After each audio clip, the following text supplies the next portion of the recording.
Today was supposed to be my Sunday off, my day out of the pulpit. And I want to say that we are honored to have with us this morning a wonderful guest speaker, Reverend DeWolf. She has deep ties to this congregation, and she is going to bless us with a sermon a little later this morning.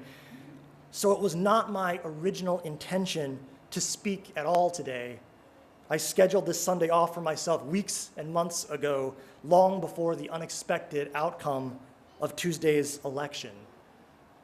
But in light of those results, I just wanted to say that there's no place I'd rather be than here with my church family this Sunday morning.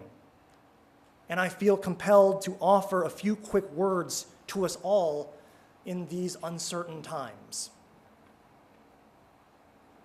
Since Wednesday morning, I have been providing unanticipated, impromptu pastoral care to several people in our community and to complete strangers who came seeking solace and comfort and hope at our church. I have watched tears fall.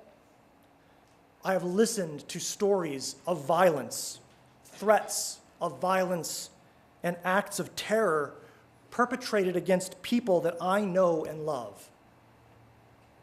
I have felt the fear and rage from those who are at the highest risk, those who potentially have the most to lose in the coming years.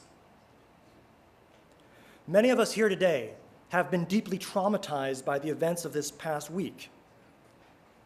As we in this community, as we each grieve in our own way, at our own rate, via our own coping mechanisms, I offer this plea. Love one another. Be kind to one another.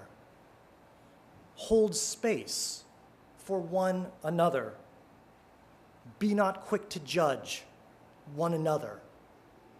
Remember that we are in this together, and we need each other now more than ever.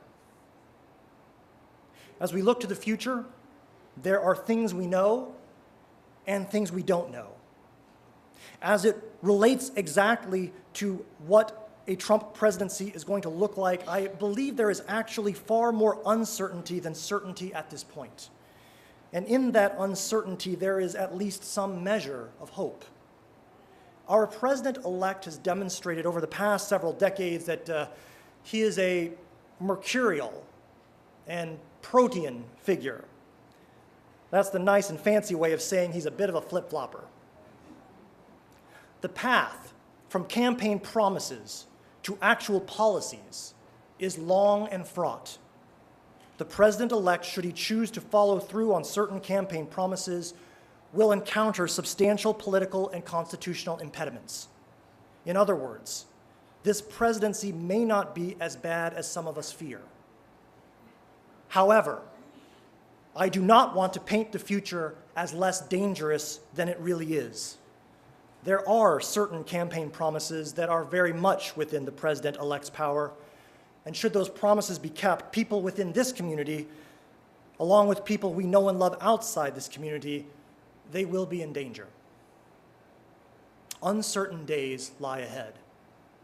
But we Unitarian Universalists, our theological foundation is built on uncertainty. We have no specific doctrine about the existence or non-existence of God. We have no specific doctrine about the existence or non-existence of an afterlife. We have no specific doctrine to tell us what to think about figures like Moses, Jesus, or Muhammad.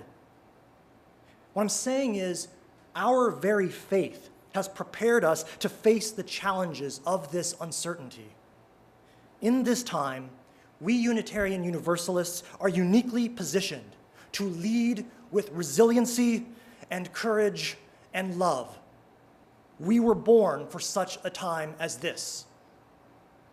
But there are also some certainties we are already facing and must not overlook. After last Tuesday, our world has certainly become a more intolerant and a more dangerous place, specifically for people of color, brown and black especially, immigrants, both documented and undocumented, Muslim Americans, Americans descendant from predominantly Muslim countries, Jewish Americans, members of the LGBTQ community, and women who prefer not to be grabbed by strangers. Even if campaign promises do not become actual policy, the health and safety of these marginalized communities are already at greater risk right now. Many have already been threatened and attacked and terrorized by individuals and hate groups who have been emboldened by the Trump campaign. Across the country, we have seen a frightening spike in the number of hate crimes targeting the already marginalized. This week has shown all of us that this country is far more racist, far more homophobic, far more misogynistic than many of us realized or were prepared to admit. Now, many Americans who voted for Trump did so not because of conscious or explicit racism or homophobia or sexism, but for other, more so-called legitimate reasons. But this is the heart-wrenching lamentation I have heard this week from those living at the margins. They feel betrayed by their fellow Americans because those who supported Trump did not find the clear and present danger his presidency posed to the marginalized as automatically disqualifying. Perhaps they voted for Trump for economic reasons or because Hillary was a flawed candidate.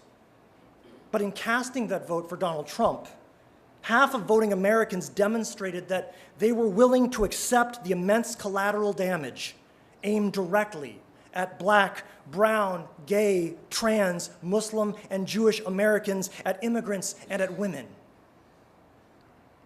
The pain and the hurt from that betrayal has divided this nation.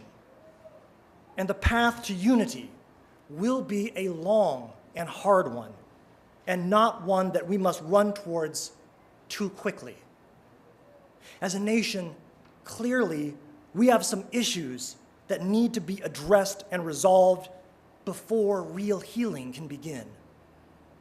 As the Reverend Dr. King reminded us in his letter from the Birmingham jail, there are those in this nation more devoted to peace and harmony and order than they are to justice. But there is no true peace without true justice first.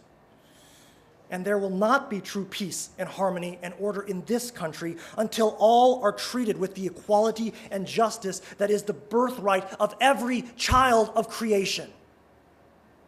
I affirm the recent sentiments of Secretary Clinton and President Obama, who have called on Americans to come together in this time of great division, but not at the expense of denigrating the inherent worth and dignity of anyone. As a church, we must stand together to bring an end to hate.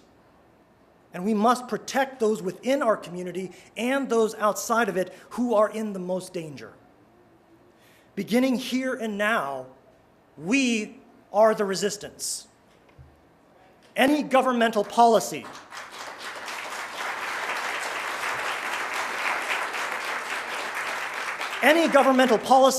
any action of private citizens that threatens the health and the safety and the basic human rights of our loved ones who live at the margins will be met with our fierce resistance. Our pursuit of justice and equality means something very different now following the results of Tuesday's election. The stakes are much higher for all of us. The risks are far greater.